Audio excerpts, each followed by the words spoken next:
Monsieur le maire, bonjour. Bonsoir, madame, comment allez-vous? Très bien, et vous-même? Mais écoutez, par la grâce du Dieu, ça va. Merci. Bonsoir, madame le ministre. Heureux de me retrouver ici. Je crois que comme le temps est compté et que tout le monde est dans l'euphorie, je vais rapidement me présenter. Je suis Jean-Marc Yassé, maire de la commune de Cocody. Commune phare, je vous dirais la plus grande commune au niveau d'Abidjan, au niveau de la Côte d'Ivoire. 132 km², 20% au niveau du PIB. L'une des premières communes qui habite non seulement le président de la République et les hautes institutions, les ambassades, et pour ceux qui sont de Marseille, c'est la commune qui habite Didier Drogba. Donc je pense que tous les Marseillais savent qui est Didier Drogba. Voilà. Depuis ce matin, on a beaucoup parlé de sujets de numérique, mais aussi beaucoup de sujets énergétiques et de transition. Et c'est, on va dire, une thématique chez vous qui vous est chère. Mais j'ai écouté ce matin les conférences de Madame le ministre Moreno et tous les autres, et elle a raison. Vous savez, chez nous, on a déjà la matière première, c'est-à-dire l'énergie, c'est l'ensoleillement que nous avons. Quand vous regardez au niveau du climat, nous avons, 3 fois la possibilité d'émettre autant d'énergie, autant de soleil, et je ne vois pas pourquoi depuis un bout de temps, nous n'utilisons pas l'énergie renouvelable, c'est-à-dire le soleil et l'énergie solaire, pour pouvoir alimenter nos différentes stations.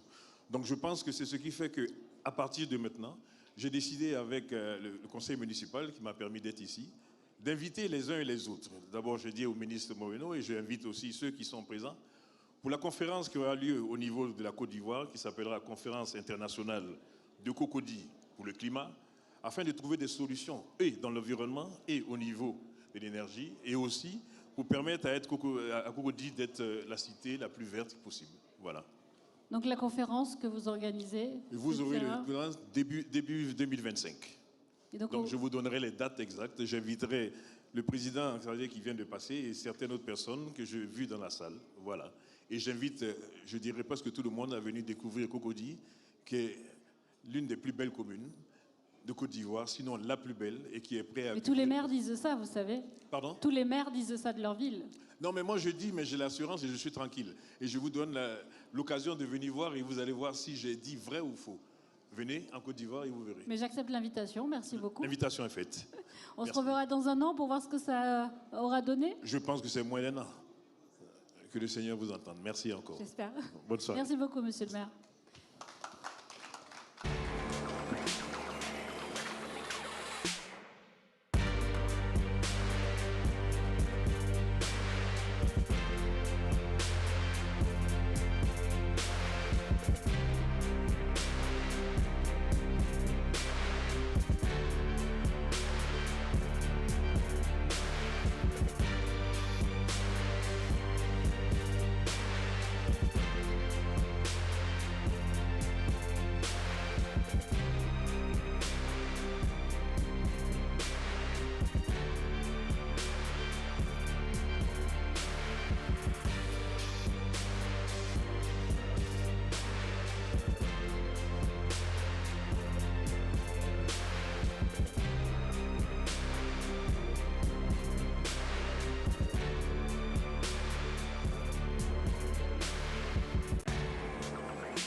Rebonsoir. C'est pas évident de passer après monsieur le maire de Cocody et après un bon déjeuner.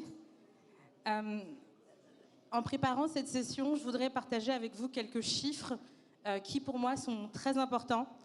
Le tourisme en Afrique pourrait générer jusqu'à 168 milliards de dollars et créer jusqu'à 18 millions d'emplois. Quand on sait que d'ici 2030, il faudra créer 100 millions d'emplois sur le continent africain, il paraît naturel de se dire que le tourisme est donc un secteur prioritaire qu'il faut développer, qui représente à peu près 5,5% du PIB du continent.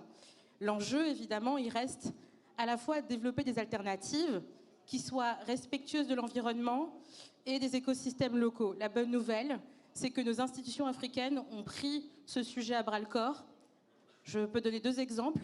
Le plan 2023 de l'Union africaine ou encore la stratégie régionale pour le climat de la CEDEAO. Ça montre à quel point ce sujet est important. Et j'ai la chance aujourd'hui avec Mehdi Ouass, président et fondateur de Talent, et vous, Marie-Caroline, directrice générale de CLIA, de pouvoir modérer cette table ronde. Je suis, peut-être pour ceux qui ne me connaissent pas, Ileana Santos, cofondatrice de Je m'engage pour l'Afrique. Et ce qu'on fait chez Je m'engage pour l'Afrique, justement, c'est de pouvoir interroger des décideurs publics et privés, et c'est de pouvoir faire en sorte qu'on puisse avoir une parole dans le débat public. Alors, je vais commencer par vous, Mehdi. Donc, vous êtes franco-tunisien, vous êtes, comme je l'ai dit, chef d'entreprise, vous avez été aussi ministre du Commerce et du Tourisme, donc sujet que vous connaissez très bien. Alors, en regardant les chiffres, on se rend compte que post-Covid, finalement, sur l'Afrique, le tourisme a continué à croître et que les chiffres sont très encourageants. Je peux donner quelques exemples. Plus 30% pour l'Éthiopie, plus 20% pour le Kenya, la Tanzanie, plus 10% pour le Maroc. Et donc, dans ce contexte plutôt favorable, comment on fait pour bâtir un véritable secteur du tourisme où on ne fait pas que construire des infrastructures touristiques, mais on arrive à regarder en 360 avec la culture, le patrimoine. Comment on fait, Mehdi? Alors, bonjour. J'ai un passé de 40 années d'entrepreneur et puis une année post-révolution en 2011 où j'ai été ministre du Commerce et du Tourisme. Une année extraordinaire, j'ai eu cet honneur. Et à chaque fois, on me rappelle cette année-là et on me cherche sur cette compétence. Donc oui, effectivement, j'ai eu à faire face à ce sujet passionnant. Vous rappeliez un certain nombre de chiffres, j'en rajouterai un. L'industrie du tourisme est une industrie qui voit croître son chiffre d'affaires à la même allure que le nombre d'emplois. C'est-à-dire que 10% de plus de chiffre d'affaires dans le tourisme, c'est aussi 10% d'emplois créés. Et donc c'est important aussi. Ça, c'est le premier point. Le deuxième point, c'est que c'est une industrie qui se transforme et qui a obligation à se transformer parce qu'elle a été dans un premier temps localisée dans les endroits qui sont les plus faciles à adresser. Monsieur le maire l'a dit, le soleil, la mer. Donc dès que vous avez une plage et que vous avez la certitude que le beau temps est quasiment garanti, vous mettez en place une infrastructure hôtelière et c'est comme ça que le tourisme a commencé à se construire dans les années 60, 70 et 80 en Afrique du Nord, donc en Tunisie, et naturellement dans tous les pays africains. Aujourd'hui, on recherche un tourisme différent parce qu'il y a une prise de conscience sur le fait que notre planète est en danger. Donc on veut y apporter aussi un tourisme responsable, un tourisme durable, un tourisme qui va aussi à la rencontre des pays. C'est-à-dire qu'on ne va pas visiter un pays parce qu'il a un climat qui est propice à cela. On veut aller à la rencontre de sa culture, on veut aller à la rencontre de son histoire, on veut aller à la rencontre de son patrimoine. Et tout ça nécessite de réinventer la façon dont on va réaliser le tourisme. Et on a une chance extraordinaire, c'est qu'on a des technologies, notamment liées à l'information, qui sont des technologies de rupture et qui vont aider à l'accélération de cette transformation. Je vous donne 3 petits exemples. Il y a 10 ans, il n'y avait pas de Wi-Fi. On ne savait pas utiliser Google Maps et l'Internet mobile était quasiment inexistant. Aujourd'hui, on ne sait pas visiter une ville ou un pays sans Wi-Fi, sans Google Maps et sans Internet mobile. Et la façon dont on organise ses voyages et la façon dont on organise son expérience voyageur, son expérience touristique, dépend de ces technologies. J'en donnerai 2 autres qui sont plutôt à venir, la réalité augmentée et la réalité virtuelle. Si on veut aller à la découverte archéologique, culturelle, historique d'un pays, si on veut visiter les ruines, la visite des ruines, notamment quand on emmène des enfants, est infiniment plus attrayante si on les immerse dans un environnement qui mixe à la fois réalité virtuelle et réalité augmentée. Merci Mehdi. Alors, Marie-Caroline, Alors, vous êtes directrice générale de l'Association internationale des compagnies de croisière. Et donc, c'est une association qui représente l'industrie et les professionnels de la croisière et du tourisme. Alors, on a parlé tout à l'heure de comment on fait pour bâtir un écosystème. Et je pense que c'est une action sur le moyen long terme. Mais j'ai découvert grâce à vous que l'industrie de la croisière, finalement, peut permettre aussi à court terme de développer ce secteur-là, quand on sait que sur le continent, l'année dernière, il y a eu 67 millions de touristes. Comment on fait ça, Marie-Caroline ? Merci beaucoup et surtout merci de nous avoir invités pour partager aussi notre expérience dans la quête de structuration de l'offre touristique aussi en Afrique. Alors la croisière, effectivement, on est un petit secteur touristique, on représente à peu près 2%, 2-3% de l'offre touristique générale dans le monde. Mais pour moi, la croisière est un cas d'étude assez intéressant pour l'Afrique, pour comment poser les jalons d'un développement touristique. Et on a 2 cas, notamment très récents, qui illustrent bien comment un pays qui veut se lancer et qui veut attirer des nouveaux touristes peut utiliser la croisière aussi pour structurer son offre.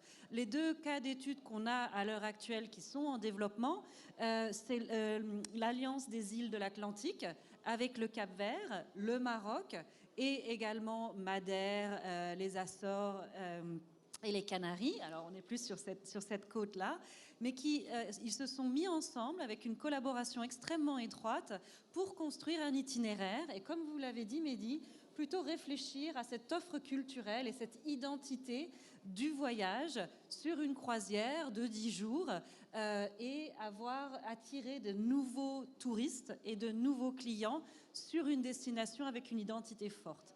L'autre exemple que l'on a sur l'Afrique, ce sont les îles Vanille, avec une structuration qui démarre d'Afrique du Sud, donc avec une tête de ligne et un itinéraire qui va utiliser les infrastructures existantes, notamment en termes d'aviation, d'infrastructures portuaires sur l'Afrique du Sud, mais qui va partir et va construire un itinéraire sur les îles Vanille, incluant Madagascar, Maurice, etc. Et pour moi, ce qui est intéressant, c'est la collaboration entre ces différents pays qui se sont assis autour d'une table pour réfléchir à leur offre en collaboration. Et le président Saadé parlait de la force du commerce international pour la paix mondiale. Pour moi, le tourisme peut jouer, et notamment la croisière peut jouer ce rôle en formulant et en structurant aussi une collaboration pour une offre touristique. Et donc pour moi, ce cas d'étude, et quand on regarde effectivement ces petites expériences que l'on a pu avoir, elle dit 3 choses. Donc premièrement, le besoin d'infrastructures, effectivement, notamment d'infrastructures portuaires, mais aussi d'aviation, puisque nos passagers ont besoin d'arriver, en tout cas pour prendre leur croisière. Et on voit donc que l'Afrique du Sud, dans ce cadre-là, mais le Kenya également, commence à développer sa stratégie croisière de manière de plus en plus proactive, mais aussi la promotion des sites culturels et des excursions. Vous faites une croisière pour aller découvrir la culture, pour avoir de la diversité, pour pouvoir aller découvrir différents sites. Et donc, avoir cette capacité au niveau de pays qui n'ont pas forcément une infrastructure hôtelière extrêmement développée, mais pouvoir attirer de nouveaux navires de croisière dans des segments très variés, de luxe, expédition, mais aussi contemporains, avec une offre aussi, une gamme de prix assez variée, peut être intéressante pour animer ce réseau local, développer une offre culturelle, des expériences qui sont un peu plus authentiques. Et la dernière chose, pour moi également, autour du développement de cette infrastructure, et ça fait bien le lien avec les discussions, les 2 intervenants précédents, c'est aussi une chance pour réfléchir à un tourisme durable, à des infrastructures plus vertes, et on pourra en reparler notamment. Justement, alors le secteur touristique représente 8% des gaz à effet de serre au niveau mondial. Comment on fait justement pour que ce secteur-là soit plus green ? Voilà, qu'est-ce que vous faites à votre niveau pour développer finalement ce secteur plus green ? Alors nous, donc, on est un bateau, hein, un navire. Donc dans ce cadre-là, on fait partie des stratégies maritimes de décarbonation. Donc le président Saali en a déjà beaucoup parlé. Et pour nous, la priorité est de pouvoir réduire les émissions de notre navire. Alors pas que pour l'Afrique, hein, dans le monde, on a les mêmes objectifs de 2050 pour une décarbonation totale du secteur. La petite différence, c'est que là où le cargo, les containers, ils sont à peu près à 65 000 navires au niveau mondial, la flotte de la croisière, on est à 300 navires. Donc on est une toute petite industrie avec un nombre de navires assez réduit, mais aussi avec une force d'innovation et d'investissement qui est extrêmement grande. L'ensemble de nos navires sont construits en Europe, j'aime toujours le rappeler. On est sur 40 milliards d'investissements sur une nouvelle flotte sur les 5 prochaines années, sur les chantiers notamment en France, en Allemagne, en Finlande et en Italie, avec un pouvoir de transformation extrêmement important. Donc, on a, pour la transformation de notre navire, on est véritablement sur des axes de développement de carburants verts, donc des carburants, des nouveaux carburants qui sont basés sur une électricité verte. Donc, d'où aussi le positionnement de l'Afrique qui est important sur produire une électricité verte décarbonée qui va pouvoir soutenir aussi la production de fuel, de e-fuel, de fuel synthétique, comme on les appelle chez nous, et qui vont pouvoir donc nous aider dans cet effort de décarbonation. Ça, c'est très important. Donc pour nous, pour la croisière, c'est la décarbonation de notre navire. C'est également les efforts à faire à bord. On est un hôtel sur l'eau. Et donc, montrer également, donc, beaucoup de nos compagnies ont complètement éliminé les plastiques à usage unique, par exemple, mais aussi faire un effort au niveau du tri des déchets. Et donc ça fait partie aussi des dialogues avec les ports. On trie à bord, on a des performances de tri et de recyclage qui sont hors normes, mais on doit pouvoir prolonger ces efforts quand on arrive dans les ports. Donc réduire notre empreinte environnementale à bord. Et le troisième panel pour nous de notre effort dans durabilité, ce sont justement dans les destinations. Travailler avec les destinations pour développer des excursions qui sont basées sur des mobilités plus douces, du vélo, du kayak, des choses qui ne vous demandent pas forcément de prendre un bus, mais également une authenticité et des activités à faire pour les passagers qui soient à une valeur ajoutée à la fois culturelle mais aussi durable. Merci. Alors, Mehdi, on a parlé de comment on fait pour financer tout ça, les infrastructures, l'offre de tourisme innovant. Comment on fait? Où est-ce qu'on trouve l'argent pour le faire? L'argent, il y en a. Je pense que j'ai... Tiens. Merci. Oui.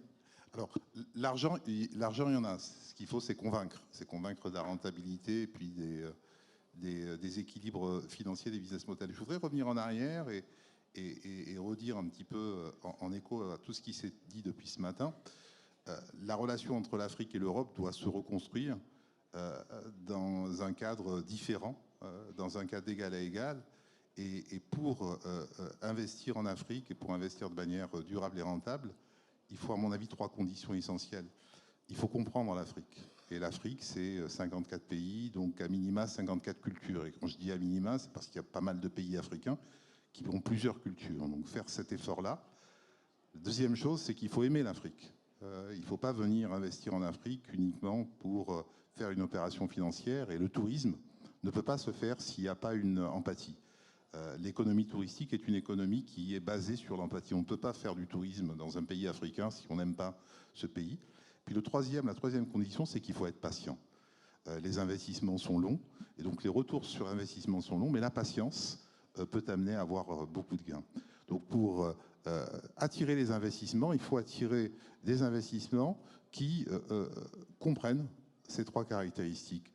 Comprendre la culture, ça veut dire faire des partenariats locaux. Ça veut dire rentrer dans le détail. Ça veut dire ne pas venir faire du tourisme au Kenya ou en Tanzanie sans réellement impliquer les populations locales pour savoir quelles sont les richesses à découvrir dans ce pays-là. Je vous disais, il faut aimer l'Afrique et il faut aimer les pays. Aimer, ça veut dire rentrer aussi en profondeur. On a, comme je vous le disais en préambule, fait un tourisme qui était plus un tourisme balnéaire, un tourisme climatique. Aujourd'hui, on peut aller beaucoup plus loin et on peut faire un tourisme qui est culturel et qui, lui, a l'avantage de pouvoir se faire 12 mois sur 12. Et ce tourisme-là va imposer aussi plus de patience. Et plus de patience, ça veut dire des investissements qui sont plus écologiques. Et les 4 leviers sur lesquels il faut accès, alors on parle beaucoup d'émissions carbone, mais ce n'est pas suffisant. Il y a l'eau. L'Afrique a un gros problème d'eau, donc il faut être très économe. Les infrastructures hôtelières sont consommatrices d'eau, d'énergie, de carbone, et c'est ces points-là, et puis déchets naturellement, on fabrique des déchets, donc il faut avoir une logique de traitement des déchets qui soit écologique, il faut avoir une consommation d'eau qui soit raisonnable et responsable, et puis naturellement il faut essayer de diminuer sa consommation d'électricité ou sa consommation d'énergie, ce qui a un impact direct sur la consommation aussi, sur la facture énergétique. Et là, dès la base, dès le départ, la construction des infrastructures hôtelières doit être pensée avec des matériaux qui sont éco-responsables, avec une consommation d'énergie que l'on peut réduire jusqu'à 60%. C'est-à-dire que si vous faites attention à la façon dont vous construisez votre infrastructure hôtelière, vous pouvez avoir une infrastructure hôtelière qui va consommer 60% d'énergie en moins en termes de climatisation, en termes de chaud, en termes de froid, etc. Donc voilà un peu les axes sur lesquels il faut aller. Et ces axes-là sont fortement portés par la technologie. Donc pour répondre quand même à la question que vous me posiez, comment on fait pour financer ça? Donc pour financer ça, il faut avoir des partenariats locaux, et on en a, qui montrent cette capacité à vouloir construire durablement une économie qui, quelque part, va permettre de générer beaucoup de richesses parce que l'industrie touristique, comme vous le signalez en préambule, est une des industries qui a le plus haut taux de croissance. Super. Il nous reste 40 secondes. J'ai une question rapide pour vous. 30 secondes top chrono. Il y a 2 choses qui, pour nous, sont essentielles pour ce secteur touristique durable. C'est les jeunes, c'est les communautés locales et c'est la formation professionnelle. Est-ce que vous avez un mot de conclusion, mais vraiment, elevator speech, 20 secondes sur, en termes de conclusion, qu'est-ce qu'on fait? Alors, et pour nous, c'est important. On a dans notre liste 12 pays d'Afrique où on a nos marins et notre staff qui vient. Et donc, investir dans les communautés au niveau local pour pouvoir ensuite développer leurs compétences sur les navires, les former. Et ensuite, ce sont souvent des gens qui retournent dans leur pays et qui utilisent leurs compétences pour développer une activité touristique. Et pour moi aussi, ce qu'il ne faut pas oublier, j'ai regardé nos chiffres dans le tourisme de la croisière.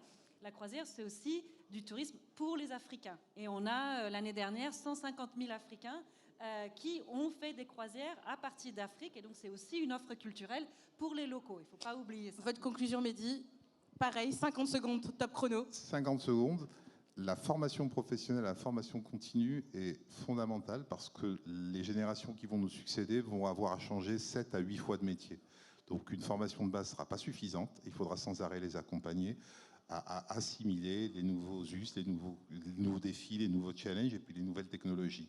Et je pense que toute industrie, l'industrie hôtelière, l'industrie touristique en particulier, doit avoir la responsabilité de former les générations futures et de les accompagner dans l'évolution de leur carrière et de leur métier. Voilà, en 50 secondes. Ce que je pourrais dire. Merci, je vous demande d'applaudir très fort nos 2 intervenants.